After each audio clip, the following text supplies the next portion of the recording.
I love it. I love it. I love it. Look at this. This is the greatest thing I've ever seen. Hey, I'm not surprised. Yo, what's good, my bros? What's good? UFC 285, the return of Jon Jones. The return, oh my goodness. As always, guys, another full card breakdown and predictions video to make. Before we jump into the predictions, we look at my bets from last week. And guys, I had one shot, one opportunity to clean sweep the whole month. Did I do it? No, I did not. And I'll never forget, Jasmine Jasdavicius was the one to break my 13 bet win streak.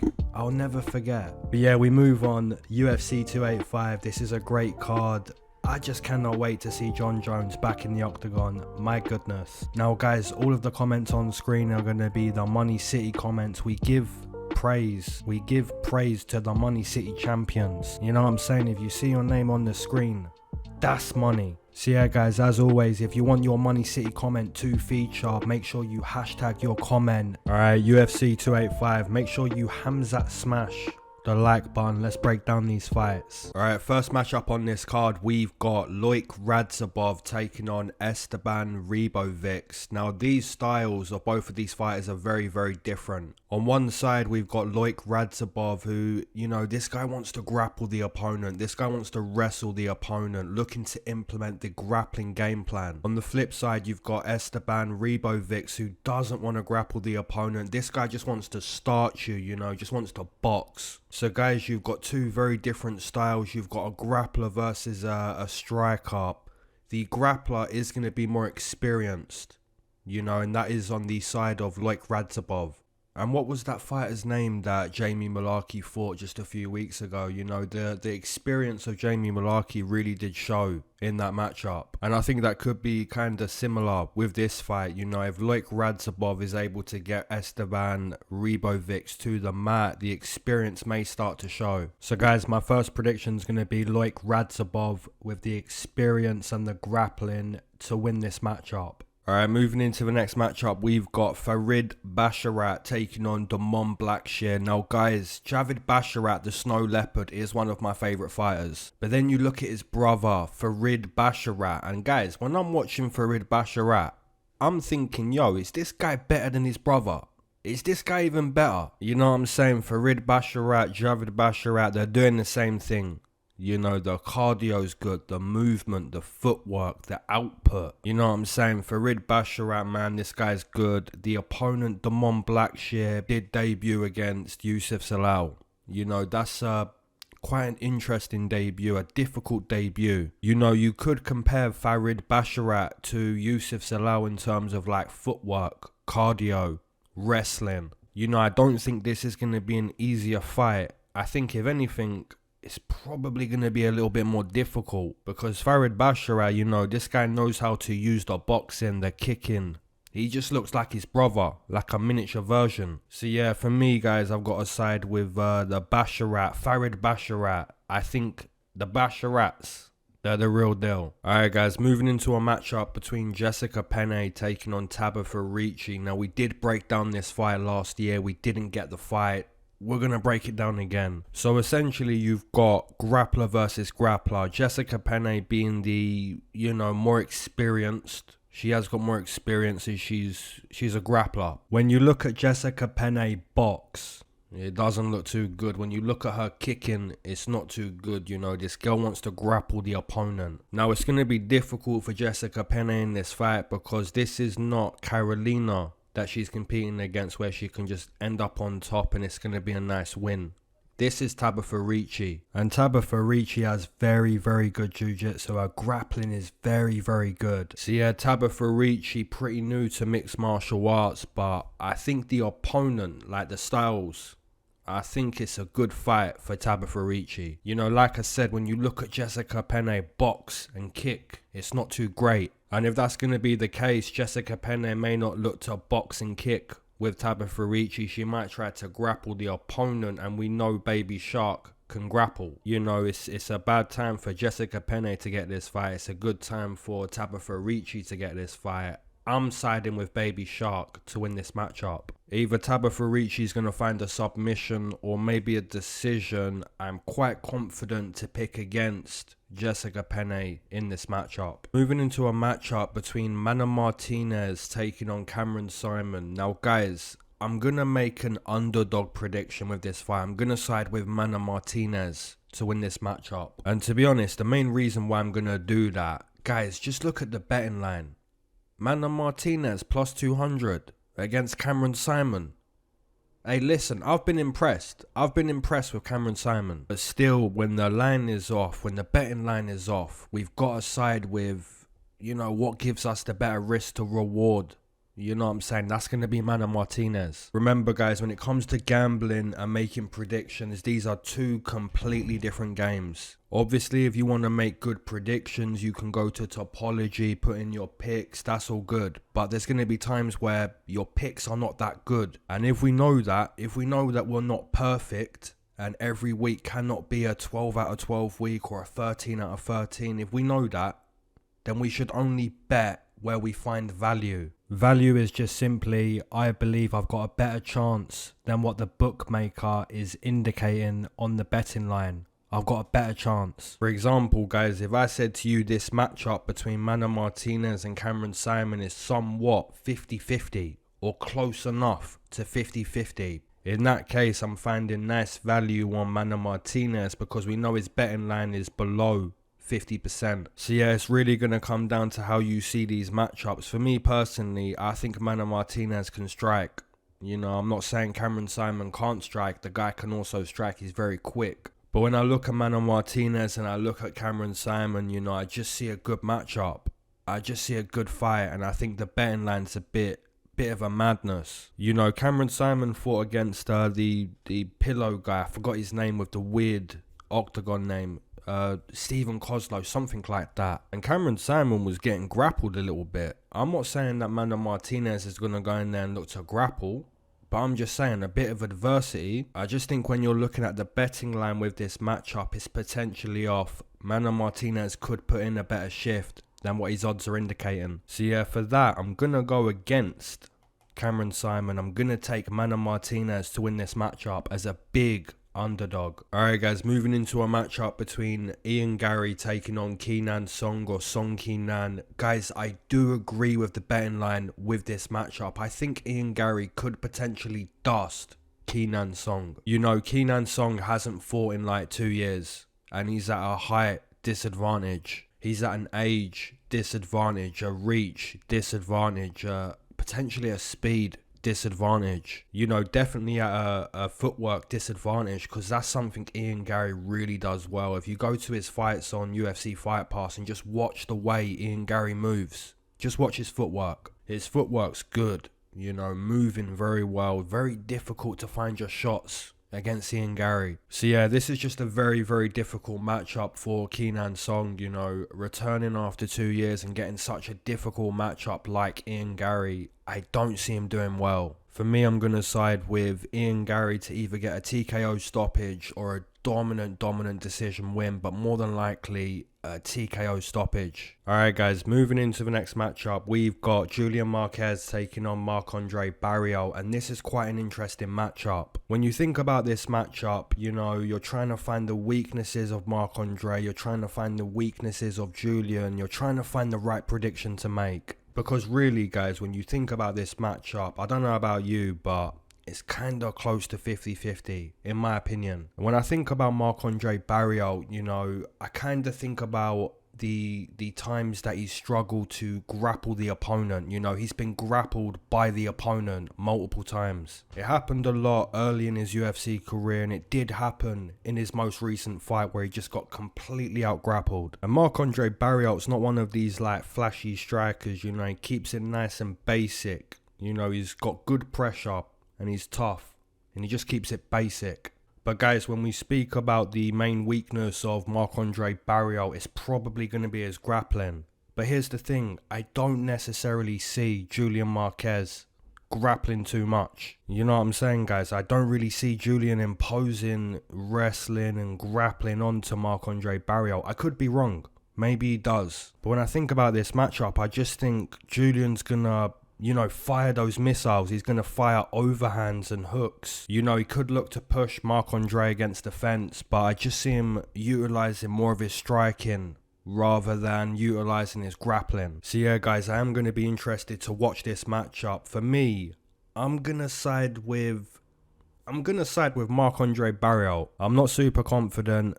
You know, he did get badly knocked out by Chidian Jaquani, but this is not Chidian Jaquani. This is Julian Marquez. And he did get completely out-grappled by Anthony Hernandez, but again, that's a specialist. So yeah, for me, I'm going to side with Marc-Andre Barrios, but yeah, we'll see how this one goes. Alright guys, moving into the next matchup, we've got Vivian Araujo taking on Amanda Ribas. Another very difficult prediction to make. Now, I did take Alexa Grasso and I did bet Alexa Grasso to beat Vivi in her main event, and that was a nice boxing performance. But the thing with this matchup is it's not a 5-round fight. And Vivi Araujo is very explosive on the feet, like very explosive. You know, she's got that in and out style where she's bouncing on her feet, very explosive. But guys, if there's going to be one weakness to the game of Vivi, it's probably going to be that her style is not sustainable, it's not efficient. You know, a lot of energy is being used when she's bouncing on her feet, looking to be very explosive. So that's going to be like the main weakness to the game of Vivi. You know, she can get tired. And to be honest, guys, if you get tired against Amanda Ribas and Ribas gets you to the mat, that could be game over. That could be game over. Because obviously Amanda Ribas has excellent jiu-jitsu, and if you get tired and you've got to play jiu-jitsu with Amanda Ribas, hey, you're gonna make a mistake. So yeah, this one, it really comes down to who can impose their will, who can implement their game plan. Obviously Vivi wants to stay on the feet, and Amanda Ribas isn't like bad on the feet. You know, she's not a bad striker, but she may find it difficult to find her shots against Vivi. So guys, I believe if you're going to bet Vivi Araujo, you probably want to be confident that the fight can stay on the feet. And if you're going to bet Ribas, you want to be confident we're going to go to the mat. For me personally, I'm going to side with Vivi Araujo, but I'm not going to bet it. You know what I'm saying? This one's too good. So yeah, guys, I'm going to side with Vivian to strike and to stay on the feet.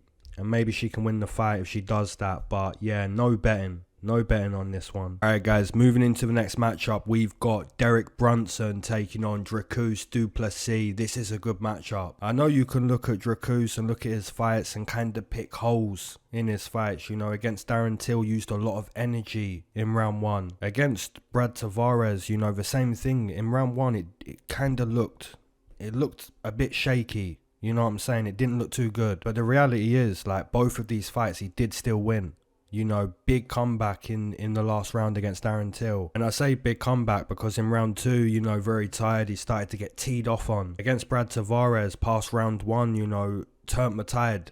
You know, started to find his shots. So guys, although I think there's holes in the game of Dricus du Plessis, I think this guy's very aggressive. And I think more than likely he would be too much for Derek Brunson on the feet. You know what I'm saying? If Derek Brunson wants to win, you've got to utilize the wrestling. Because guys, if you're Derek Brunson in this matchup, the speed of Dricus, it's going to be too much for you. So really it's going to be wrestle or probably get stopped by Dricus for Derek Brunson. He is like 40 years old now. Guys, for me personally, I don't think Derek Brunson has the cardio to really fight a difficult, tough fight against Dricus du Plessis. I think if he doesn't get Dricus to the mat early in round 1, he's probably going to get stopped. So yeah, my prediction, I'm going to side with Dricus du Plessis to find a TKO stoppage either round 1 or round 2 against the veteran Derek Brunson. Alright, moving into the next matchup, we've got Cody Garbrandt taking on Trevin Jones. Guys, you know what?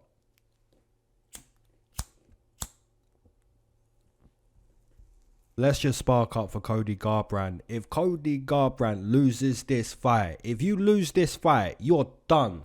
You are done for. You know what I'm saying? This is not losing to Kai Kara France. This is not losing to TJ. This is losing to Trevin Jones. And guys, listen, Trevin Jones in his own right, you know, this guy can do some things when he goes to the octagon. Like, Trevin Jones is not terrible. He's not terrible. This would be a bad loss You know, this is not TJ Dillashaw. This is not Kai Kara France. This is not Pedro Munoz. You know, all of these guys I do regard higher than Trevin Jones.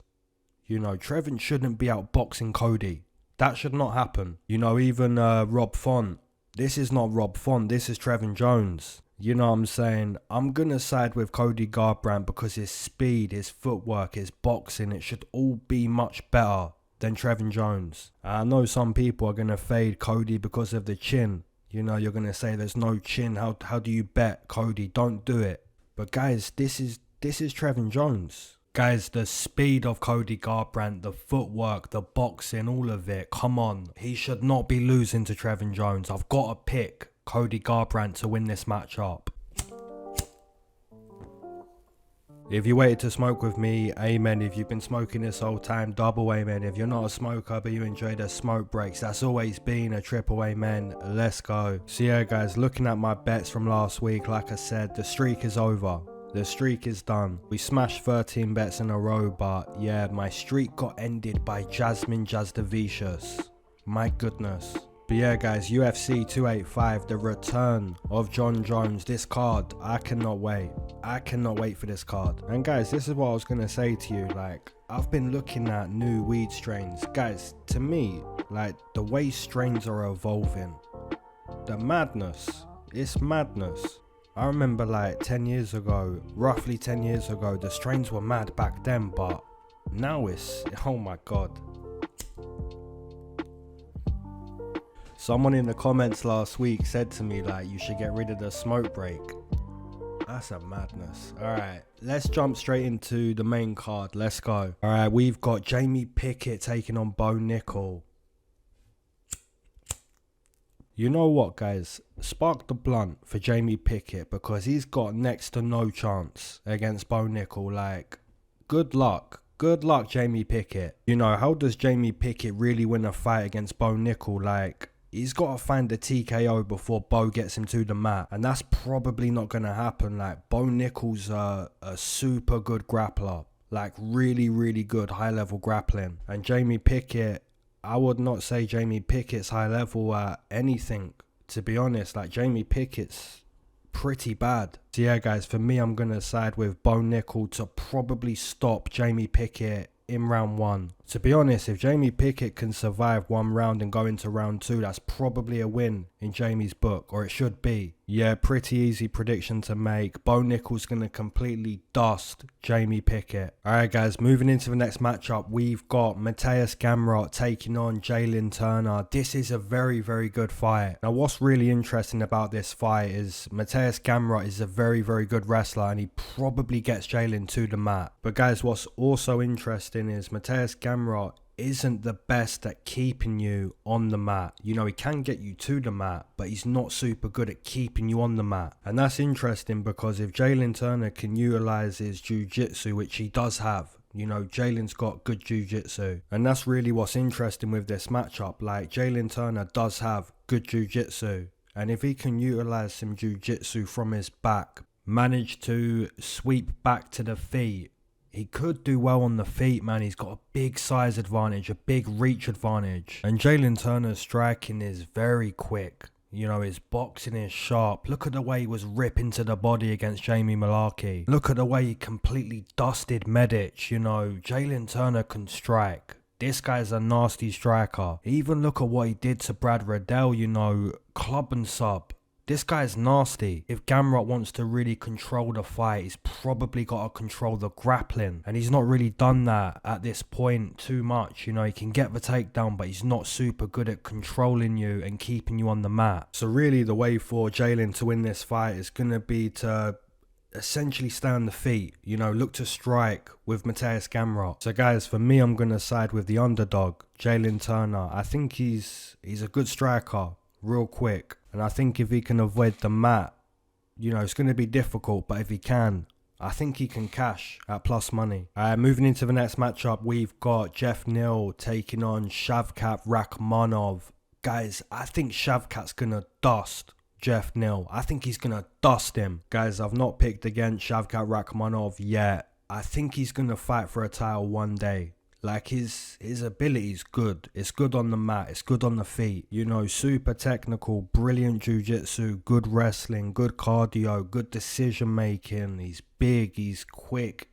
Shavkat's good. Guys, if you said to me like Jeff Neal is going to win this fight, like how does he win? I don't see him taking Shavkat to the mat. I don't see him pushing him against the fence. I don't see Jeff Neal outworking Shavkat, you know, having better numbers and having a better success rate on the feet. Really, when I think about it, the only way that Jeff Neal really could beat Shavkat, in my opinion, it's like a Hail Mary. You know what I'm saying? He's got to find like a big shot on the feet, because I just think he's going to be outmatched so massively in this matchup. You know, the distance control, the grappling, the jiu-jitsu, the decision making, the technique. There's so much on the favour of Shavkat. I just cannot see Jeff Neal doing well in this matchup. So yeah, I'm going to side with Shavkat. Alright guys, moving into the co-main event, we've got Valentina Shevchenko taking on Alexa Grasso. This is a great co-main event. Now, one thing I really like about this co-main event is Alexa Grasso has unbelievable boxing. Like, her boxing is very, very good. And to be honest guys, like, I think Alexa Grasso's a better boxer than Valentina. But guys, what is Valentina? She's not a boxer. She's a Muay Thai specialist. So really what you've got is a boxer versus a Muay Thai specialist. Both of these girls are going to have very different stances. You know, Alexa's going to be trying to box and Valentina's going to be in the Muay Thai stance. Now guys, with that type of matchup, I think it's going to be more difficult for Alexa Grasso to take away the weapons of Valentina than what it is for Valentina to take away the boxing of Alexa Grasso. Really what I see for Valentina is more ways for her to take away the boxing. You know, you could put her in the Thai clinch. You can take her to the mat. You can keep her at distance with the Muay Thai kicks. You know, it's going to be more difficult for Alexa to take away Valentina's weapons. And that's essentially why Valentina is still the champion. You know, she's very, very good. Now, guys, I do believe Alexa Grasso could have her moments on the feet with the boxing, but Valentina's just got so much more weapons. You know, push her against the fence, take her to the mat, knees in the clinch, elbows. You know, she's so good. If I was forced to bet, and I may bet this co-main event, I think you've got to go with like a prop. You know, Valentina by decision, or Valentina submission decision, TKO submission. What's it going to be? Or if you think Alexa Grasso's odds are good enough, maybe you can sprinkle her money line. It's like plus 500. But yeah, essentially I do believe it's going to be more difficult for Alexa Grasso to win this matchup, and that's why I'm going to side with Valentina. Moving into the main event, you've got Jon Jones taking on Ciryl Gane. The return of Bones Jones. The return. My goodness. I cannot wait. I cannot wait to see this. Now, the reason why I cannot wait to see this, Ciryl Gane is very good. You know what I'm saying? Like, guys, in a way, Ciryl Gane's a more difficult fight than Francis Ngannou. I know some people might listen to that and be like, nah, Francis had that threat, you know, the knockout threat. Cyryl's not got that.